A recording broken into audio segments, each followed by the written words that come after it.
इसी तरह जब कंपनी चलते चलते इस स्टेज पे पहुंचती है कि कंपनी अब चल नहीं पा रही, कंपनी बहुत ज़्यादा लॉसेस में है, क्रेडिटर्स तंग आए हुए हैं, उनको उनके पैसे वापस नहीं मिल रहे, तो कंपनी इस स्टेज पे पहुंच जाती है कि कंपनी को वाइंड अप करना पड़ता है।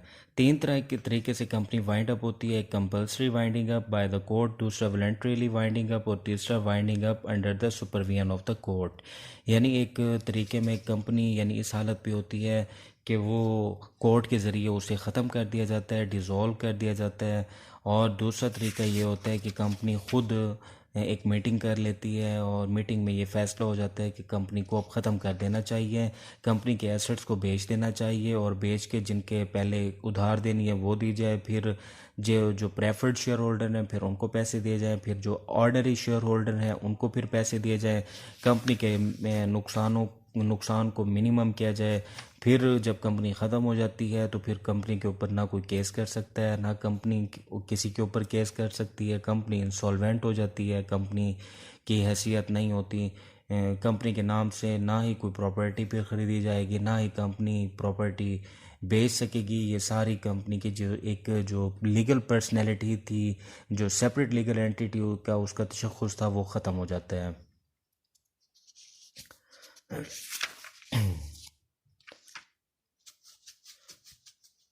कंपनी स्पेशल रेजोल्यूशन के तहत भी ख़त्म होती है, या अगर कंपनी अपनी स्टैट्यूटरी रिपोर्ट पेश करने में नाकाम हुई है, यानी इब्तदाई इजलास ही नहीं हो सका, तो कंपनी ख़त्म हो जाएगी। कंपनी ने अगर स्टैट्यूटरी मीटिंग नहीं की तो कंपनी ख़त्म हो जाएगी।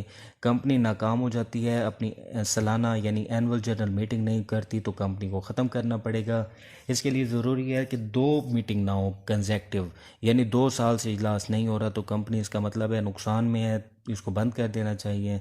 कंपनी अपने कारोबार को शुरू नहीं कर पा रही, कंपनी बन गई है, 2 साल गुजर गए, 3 साल गुजर गए, कंपनी को फिर ख़त्म कर दिया जाएगा। यहाँ वैसे लिखा हुआ है 1 साल तक अगर कंपनी अपना कारोबार शुरू ना कर सके तो कंपनी को ख़त्म कर दिया जाता है। अगर कंपनी अपने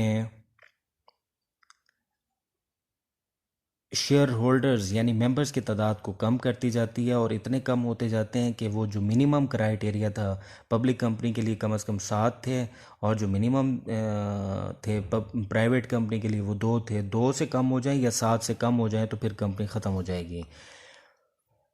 कंपनी अगर फ्रॉडलेंट एक्टिविटीज़ करना शुरू करेगी तो भी ख़त्म हो जाएगी। कंपनी कर्ज़े अदा करने के अहल ना रहे तो कंपनी ख़त्म हो जाएगी। कंपनी अपने अकाउंट्स ना दिखाए, ऑडिट ना करवाए, कंपनी अगर लिस्टेड ना रहे यानी स्टॉक एक्सचेंज के बिज़नेस में ना रहे तो कंपनी को ख़त्म कर दिया जाएगा।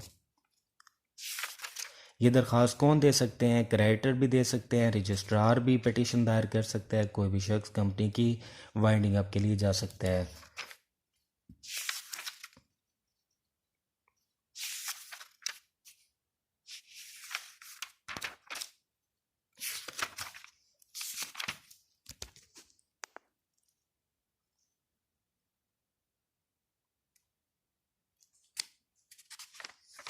कंपनी जब वाइंड अप होती है तो फिर उसका तरीक़ाकार ये होता है, कोर्ट की तरफ से एक लिक्विडेटर तैनात किया जाता है। जिस तरह कंपनी बनती है स्टार्ट में एक प्रोमोटर तैनात किया जाता है, इसी तरह जब कंपनी ख़त्म होती है तो कंपनी के उन्हीं चीज़ों को वाइंड अप करने के लिए, यानी कंपनी के प्लांट था, उसके लेबर थी, कंपनी की मशीनरी थी, कंपनी के लिए लैंड ख़रीदी गई थी, वो सारी चीज़ें वो तरीके से ठिकाने लगाते हैं, उनको डिस्पोज ऑफ करते हैं, यानी ओने पोने नहीं बेचते, तरीके से उन्हें सेल करके फिर वो जो उसका पैसा आता है वो सारा का सारा एक मीटिंग बुलाई जाती है। उस मीटिंग के अंदर शेयर होल्डर के सामने रिपोर्ट रखी जाती है कि जी हमारे पास इतना पैसा आया था।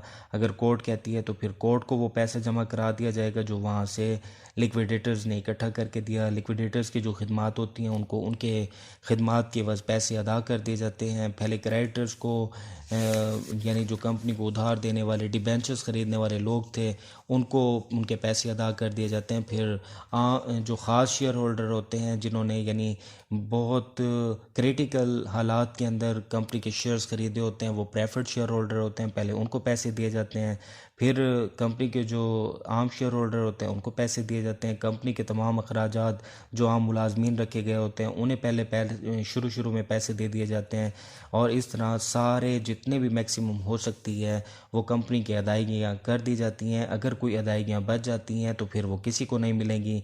फिर उसके बाद कंपनी के ऊपर कोई केस नहीं कर सकेगा, ना ही कंपनी केस कर सकेगी। कंपनी की जो फॉर्मेशन थी वो ख़त्म हो गई। यानी हमने पढ़ा कंपनी बनती कैसी है, कंपनी चलती कैसी है, कंपनी का ऑडिट कैसे होता है, कंपनी को डायरेक्ट करने वाले जो लोग होते हैं वो डायरेक्टर होते हैं, कंपनी के ऊपर जो हेड होता है वो कंपनी का चीफ एग्जीक्यूटिव कहलाता है। कंपनी चलती रहती है।